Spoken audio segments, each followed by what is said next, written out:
And we're live. First of all, a little endorsement. These USB sticks that are nice and slender and metallic by Kingston. Very good. Nice. So, we are going to be reviewing the title, Cradle to Grave. So, Jeff, take it away. Give us all the details, background, affairs, all that kind of stuff. So what was the surprise? That I would start a hangout by saying, hey, this is cool. This nice little USB stick. Oh, I think you did that That's before, not... though.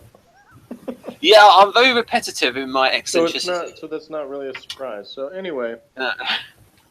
okay, so we are reviewing Cradle to Grave, which is Season 3, Episode 11, originally aired January 13th, 1995, on NBC, of course, and co-written, like a lot of Homicide episodes, by Tom Fontana and James Yoshimura. And the best summary I could find is our good friend David B226 Morris's combination summary review, so I'm going to read that, and then we'll talk about it. So he says, given the enormous power of the last episode, one would think that the next one would be a major disappointment. But while Cradle to Grave isn't as brilliant as the last episode, it is also a very effective one. This is due partially to the fact that it has a flavor of the first season episodes, habit of having more than one central story. Indeed, there are two extremely effective, very detailed cases served by one comic one. The first one involves the murder of Monk Weatherly, a member of a biker gang known as the Deacons. From the beginning, there is something very off about the gang's attitude towards his death. They are upset that they have lost one of their own, but they seem to feel that it was inevitable, though they shy away from claiming responsibility. Meldrick Lewis, working with Munch, in parentheses, he is in the process of going through nearly every detective in search of a new partner, is stonewalled by one of the gang's leaders. He gets into a whose is bigger, a fight he seems to lose, with him bringing to the station house. Preacher, who is a prep school graduate and certified as a bishop, gives a cryptic hint that Monk died because he loved his little girl. Meldrick makes an attempt to understand bikers in general, their codes of honor and such. When he learns that Monk's wife was the source of an FBI inquiry, it makes sense. Monk died for his wife's sins so his child could have a mother. Under their code, no deacon will touch her, but she still goes into hiding anyway. This leads to a great moment at Monk's funeral in which the detective, a trench coat among a sea of black leather, walks through the bikers to put a picture of Monk's daughter on the casket, while Stand By You by the Pretenders plays on the soundtrack. Another moment of quiet dignity and understatement by Clark Johnson demonstrates his own value to the show. While Meldrick's case is unfolding, another high-profile investigation is surrounding Pembleton. In a case taken from Simon's book, a superior officer, Deputy Commissioner Harris, asks Frank to investigate an alleged kidnapping of a congressman. He doesn't state it directly, but there are clearly big things in store for him. Frank soon finds that he has put his hand in a hornet's nest. The congressman never was kidnapped, but he reported it as such in an attempt to cover his own indiscretions and the fact that he is homosexual, all of which would be all right if the congressman had not filed a false police report. The deputy commissioner seems to give Pembleton permission to bring an end to the investigation, and Pembleton assures the congressman this will not be pursued.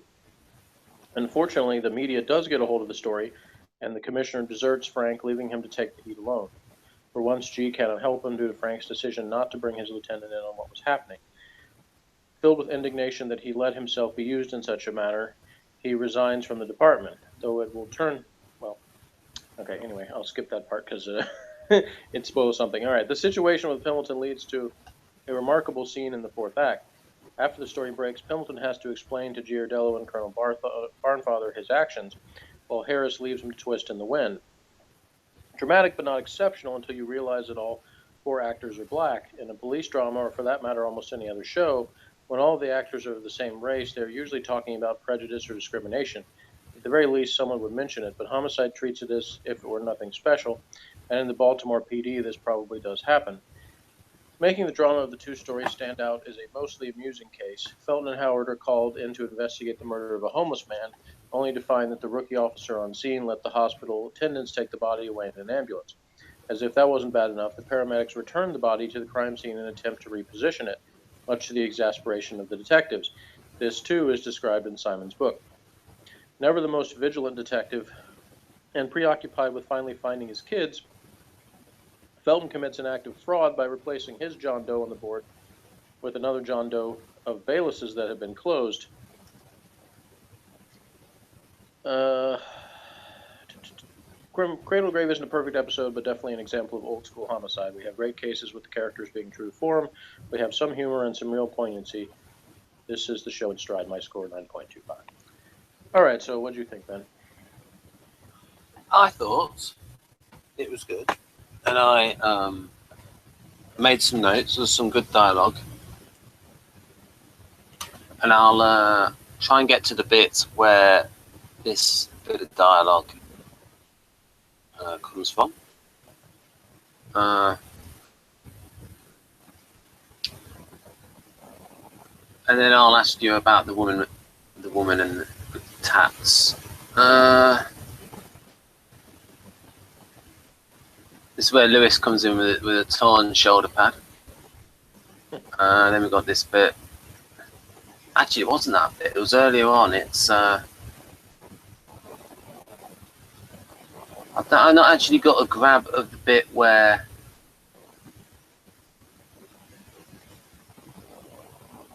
I didn't take a grab of that bit, but it was when Munch said to G, "Our man Lewis here has a Chuck Norris streak we didn't know about." And then G says, "Who's the welterweight?"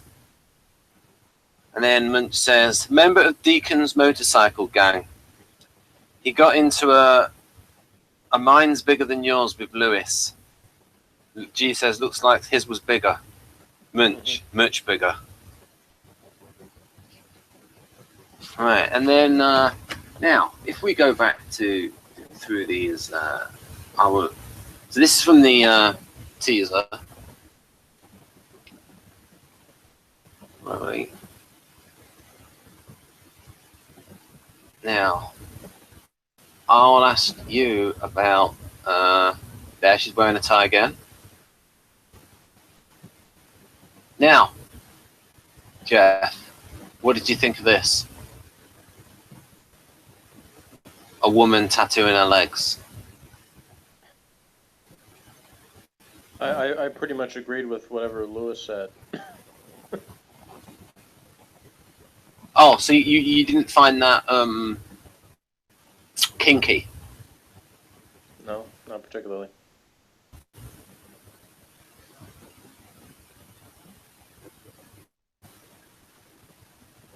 No, I think Lewis summed it up pretty well when he talked about, you know, I've got the exact line, but something about things he likes a lot, but he's not going to carve it into his skin or something like that.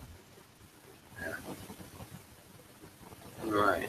No, I was saying, what did you think of the actress? It was pretty good. Right. Visually.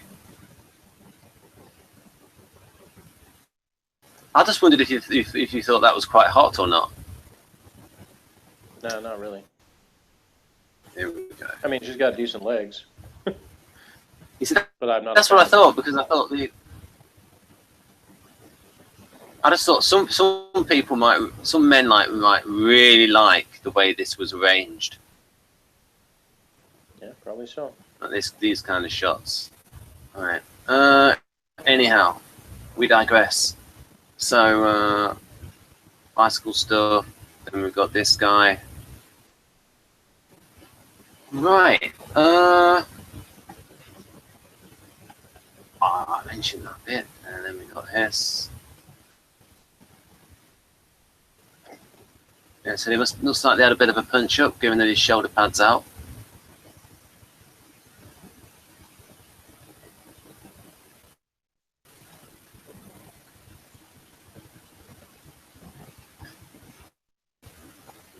Right, and this is where they revealed it is an Ivy League, or a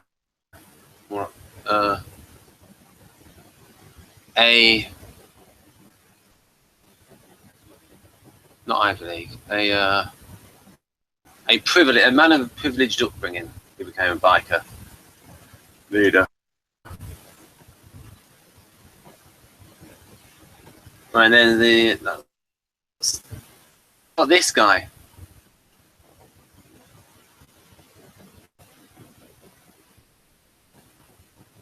Deliberately pulling his trousers down in order to make it look like that he was defecating. So that they reported him. So much of a donut. Yeah, and the amazing thing is, from the book, that actually dragged out even longer than they made it on the show. They abridged it for the show purposes, and in real life they went back and forth from the place to the hospital, and like they cut it they cut it short by saying, you know, by having Howard and Felton say something about how they had checked with all these different hospital departments before the part they actually showed. And of course, in the book, it has the, you know, all those different times that they're trying to find this body from that they never got to examine on the scene. So that is the great Al Freeman Jr. as Deputy Commissioner Harris. So what'd you think of him? Well, he struck me as believable. There wasn't anything. I wasn't. It seemed good. He didn't. Yeah, he seemed good. Yeah, he jacked up Pembleton pretty good.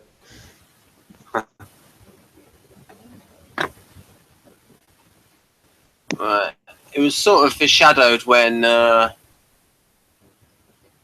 dad had a subscription to that. Easy Riders. Wow. Well, he did say he was a ladies' man as well. He said directly connected. He said G said that he warned Pembleton that they can eat their own when he talked about the bosses. And so you got a little bit of that. Yeah, and in the book, David Simon basically implies that as it goes up the chain of command, that it's all about protecting your boss. And so each level, you know, everything rolls downhill to the lower level because it's about protecting whoever's up on the upper level, all the way up to, you know, the mayor of the city. Yeah. And then here they did something that Doctor Who would do, is they would use some crummy stock footage. Yeah, it's pretty rare the Homicide did that, but they did in that one brief moment, yeah. Yeah, it was like he was 20 years older or something. It was like just really old footage. Is they had an episode in the last season where they went to DC. You would have thought they could have just reused, if they were going to reuse a stock thing, they would reuse their own footage from the previous episode. Yeah, but this was like all like dirty old film with black bits appearing on the. Yeah, so maybe that was on purpose. Maybe it was kind of an in-joke to do it that way. I don't know, because they were always getting so much interference from the network about budget and content and other things. So. Actually, you know, I didn't quite know what was going on with the switching of the doors around. Well, he was closing. He was putting a closed case under his name and moving an open case to Bayless's name because he changed the number.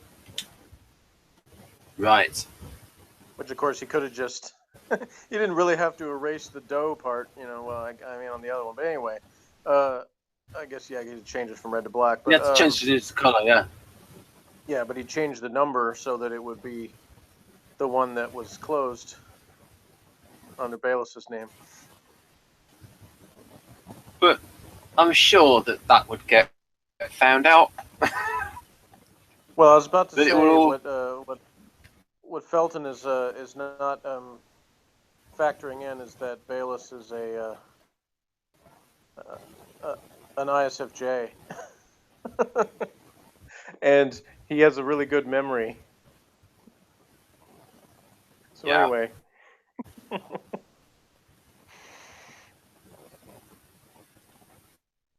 Yep. But as the SP in the situation, Bo sees what the immediate solution to the problem is, and he goes for it. And not only that, folks, he's probably not that much scared of being found out anyway. Even if he does get in trouble, it's like, okay, I'm in trouble. Yeah. You know, so even if there's a possibility of him getting caught, keep him awake at night. Yep. Because if the prospect of being caught out did, then SPs would never take risks. Yeah. Because they don't really think of the downside so much. Because they don't really. This guy is a really annoying face. He's very successful in that department. That actor.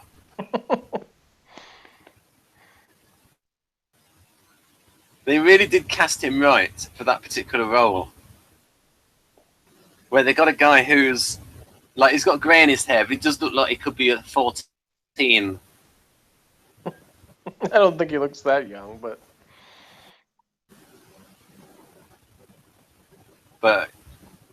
I think he could get away with playing a 14-year-old if he dyed his hair. I'll just have to disagree with you on that one. Right.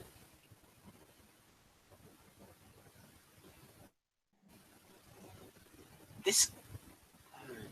Yeah, it's the betrayal scene. He looks a little bit like he's a negative of someone. If you know what I mean. I don't. Alright. A negative image. Alright. Like Charlie Crist. Right. Yeah, he lost that. Charlie Crist, the former governor of Florida? Yeah, you know, because he had really dark, over-tanned skin. Alright. Okay. And this is, as you know, this is when Pembleton reacts to Yep. thrown under the bus. Yeah, he has such great reactions. And then Kay does something nice for Felton. Don't forget your Christmas presents. For his kids.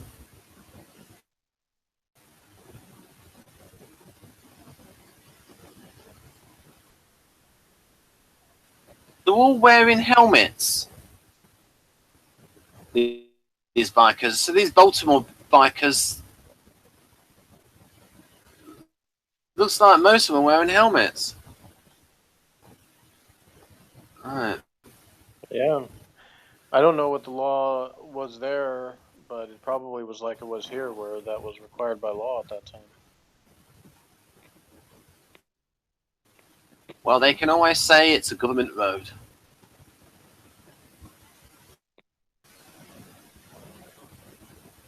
And if it's a government road and they go to a government ER, then they can say whether you wear a helmet or not. Right.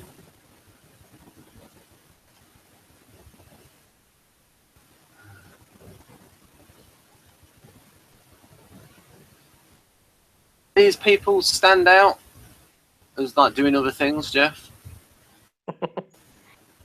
Well, you already mentioned Herb Levinson in a previous, that he's appeared in a previous video.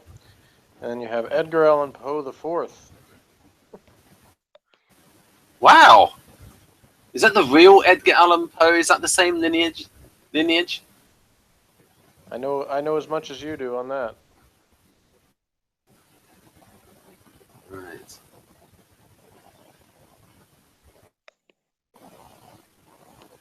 Now, there is... You know how Donald Trump's got a son called Donald Trump Jr.? Uh-huh.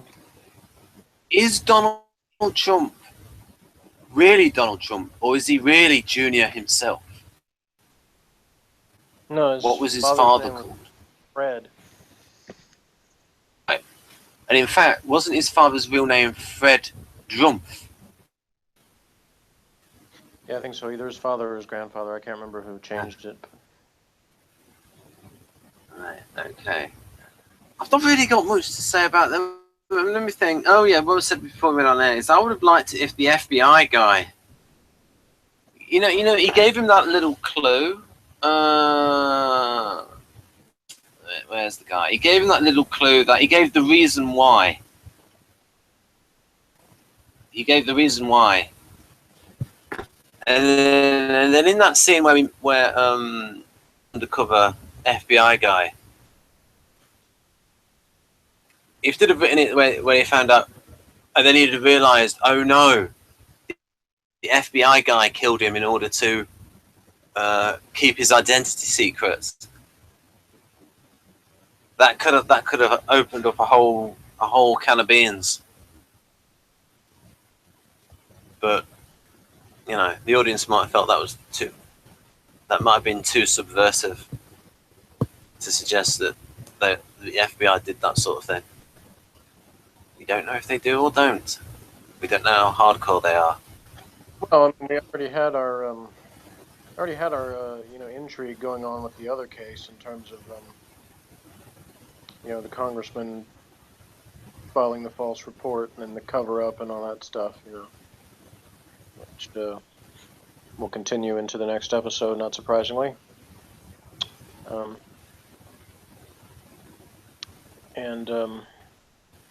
But yeah, it was like, now you've seen the Homicide Supreme Commander, so it's like comparable to Yeah, he has me shaking in my boots. compared to some of those scenes where you were the Blake 7 one was like setting people up for her own agenda. I have a similar story here.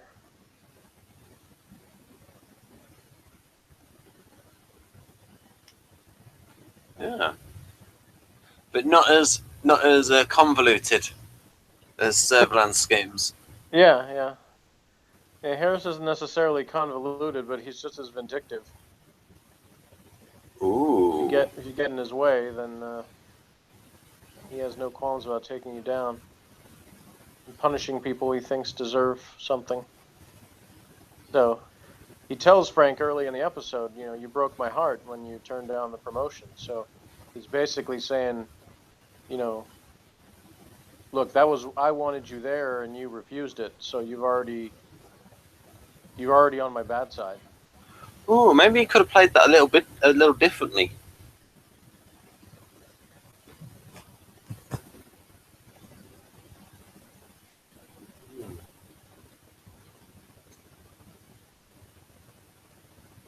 Interesting. Right, so it might be a spoiler if I ask you whether he does actually have anyone bumped off Harris. Right. Yeah. I can't exactly answer that. I'll just say it certainly won't be the last time that he sticks his nose into the homicide department's business. There's a ripple effects of a lot of things that continue for a while, but yeah, I mean, you have Harris, who's got the crocodile smile, yeah, share lunch with me in this fancy restaurant, have a cigarette, now I'm gonna set you up. And then when the knife comes down, I don't have any idea what you're talking about. Oh, you mean so he knew that all along? Oh yeah, I thought that was obvious. I mean, that didn't seem like it was a mystery to me. Huh.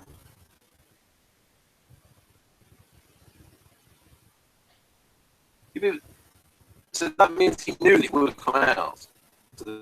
Yeah, he may have even been the one that leaked it, although they never specifically say that. But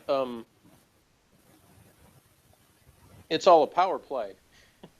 He wants to show Frank and G and everybody else who's boss, and you need a reminder of this. All right. This is why they have that the other scene where he pretends like he's meeting with the mayor before Frank goes in to see him, and then he's not there. Because he went out the side door. He has the secretary say that he's in the meeting with the mayor. Again, it's those little things. It's him reminding you who's in charge, because that's his boss. So he's like, that's the guy that I answer to. You know, I know my place, know yours. But I don't think he expected Frank to quit. I think that did come as a bit of a surprise to him. All these power games are, in my opinion, silly because you can push people too far. Oh yeah. Where they overreact. Sometimes in a terminal way. Yep. I always have that expression: you can only push people so far. Yep. Ceausescu learned that lesson in Romania. Yeah, I think you could say quite a few people have learned that lesson in different ways, including the British Empire in the colonies, where they learned after that not to be as repressive, and so that's why they're a bit more hands-off in Canada, especially with the French-Canadian thing, where it's like, oh, you can speak French, all that stuff. Right. But I haven't got anything else to say about the episode. I'm sorry, Jeff. I liked it. I can give it a number out of 10. I can give it actually, the music that they played was actually quite good. So no points are lost for bad music. Yeah, my only problem with it is I get that song stuck in my head, the Pretenders song from the end of the episode. So whenever I watch this one, then it keeps popping back into my head. Quite a bit of music, quite a bit of money for that, although maybe not, because from our point, although good 60s music, but it cheap because it wasn't really valued at the time, whereas all the old people... What I really like is that the DVD producers, and I don't remember actually off the top of my head whether it was Warner Brothers or... Anyway, whoever's producing the DVDs, they got the music clearance for all the music from the show, so you didn't have to replace the songs. Like sometimes the DVD releases will have replacement songs because they didn't want to pay for clearing the music rights. I think they did that on a couple of some Doctor Who DVDs. Yeah, there's Doctor Who had to cut out the Beatles from The Chase, and they had to replace a Fleetwood Mac song from Spearhead, I think. Yeah, Spearhead from Space. So there's a few, and there were several that Quantum Leap had to do that with because they had a bunch of old, music from the settings he went into were like 60s, a lot of 60s stuff, and so they played a lot of the music from the time period, and a lot of that stuff they didn't want to pay for, or couldn't clear it, so they had to replace on the DVDs. Same thing with the Wonder Years, and so anyway, I'm really glad I was able to get their stuff cleared, so it appears as it originally did. Oh yeah, and there was a type-related thing as well, where Frank gets some information out of Bailey saying, "Oh, everyone's had a homosexual experience." Yeah. He says, "Oh, I must be lying." I mentioned that scene when I said that to Morgan too the other night because Morgan was complaining and saying that Pembleton, he's from that scene, he was like, "That's what I hate about ESFPs is when they act all over dramatic, but you love that way that Frank's always over dramatic and everything."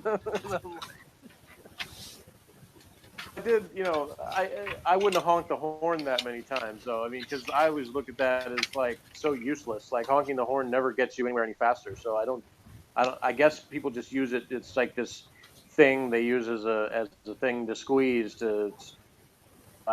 I've never gotten that because to me, I guess it's a do unto others thing because like I hate when people are honking lucky when I can't do anything, so I don't want to do it to somebody else. Yeah, that's right. That was a bit weird.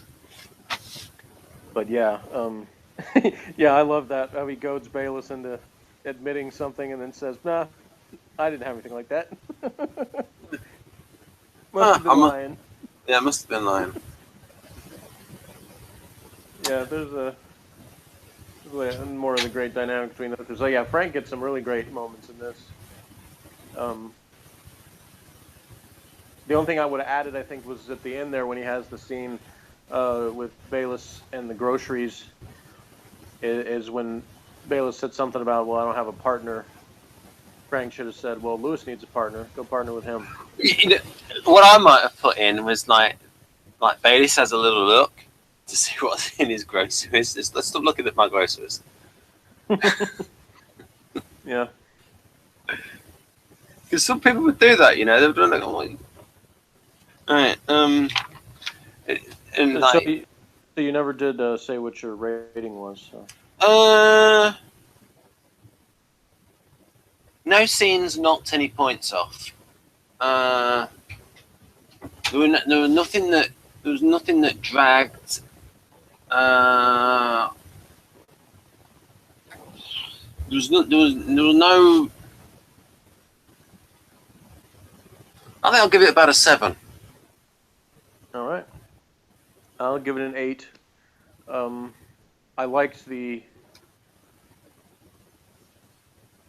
liked Frank's stuff, his story, better than the biker story, although there were elements of the biker thing that I liked. But I didn't really get into that one as much. And I liked Felton and Howard's part. And in fact, I probably would have made a little bit more. You know, now in retrospect, knowing the book version of it, I think I probably would have actually made that a little bit longer and put in more of their frustrating trips around the hospital, because it adds a little bit more depth to the to what cops have to go through that doesn't seem to be part of their job description, but they end up having to do anyway. So yeah, I probably would have had a little bit less of the bikers and a little bit more of that, but yeah, overall I really love the dynamic with Frank and the department bosses, and specifically Harris and his scenes. And he, you know, they've had on Homicide already, they've had plenty of different criminals, some that which were, you know, varying degrees of smart or stupid, and including some pretty vicious ones. And they've had to deal with, you know, the bosses as sort of a unit. But this is kind of really the first time, like, you know, the colonel and the captain's kind of like, okay, maybe they can be jackasses, but you still sort of see it as they're still just doing their job. Whereas in this one was the first time you had somebody where it really came off as a villain that was part of the department itself. Well, okay, I guess you could say the lieutenant that shot the dude from, you know, but even you pointed out, well, he shot a drug dealer, so not everybody would necessarily look at that as being that he was a villain in that situation. So Harris is the first one that comes across where, you know, it really sort of, you have that dual thing, because you have politics going on where one politician is covering another politician, and using it, and so you got all kinds of what? Is the commissioner an elected position in Baltimore? You know, I'm not sure. I don't think so. I think he's appointed by the mayor, but I could be wrong about that. I know here where I live, the county commissioners are elected, but I don't think the police commissioner is. I think that's appointed by the city or the chief of police or something like that. So it's sort of political by proxy then, because if he's reliant on the mayor appointing him, yeah, rather than it being a situation of him working his way through the ranks of the police and the police determining their own commissioner. There'll be more to that story later on. Again, no spoilers, but you'll learn later on more of how he rose to power. So that's a little bit dodgy the way that happens in the United States, where you get all these political appointees that are not the most qualified people. It's just cronyism. and that's covered extensively in the book. Like I said, it's a very cynical attitude toward the whole thing. David Simon presents it as, he makes it basically seem like pretty much anybody above the shift commander level doesn't really deserve to be where they are. They're all a bunch of people there for political reasons and scratching people's backs or family connections or things like that. So it's he doesn't. It makes sense. Yeah. I mean, because if they really wanted to solve crime, all you would do is just like flood the zone and put more police in those areas. So obviously the police don't want to go in those areas. Yeah, and if every street had an officer on it. Yeah, it's again another reason I love Homicide, because some of these issues, that you're talking about will be brought up in later episodes, and you get a sense of, even though the show does not focus most of its time on the uniform cops, you'll even get some perspective of, of that. Anyway, I mean, so for instance, if they said, so you had a black neighborhood, but you had a black cop on every street, that would cut down crime. Maybe. I don't know. Well, I mean, unless the criminals are really stupid. And they would get caught really quickly. Well, there was... I got to think for a second, because I got to think whether it was in a previous episode or an upcoming episode. It was like the thing where Lewis has the speech about the corner.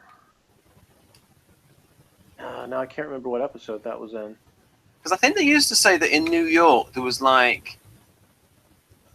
Okay, yeah, that's a future episode. But there's a great Lewis thing in an upcoming episode where he discusses that fact about when he was a patrolman and had his corner of the neighborhood, and anyway, how that went down. So you can look forward to that.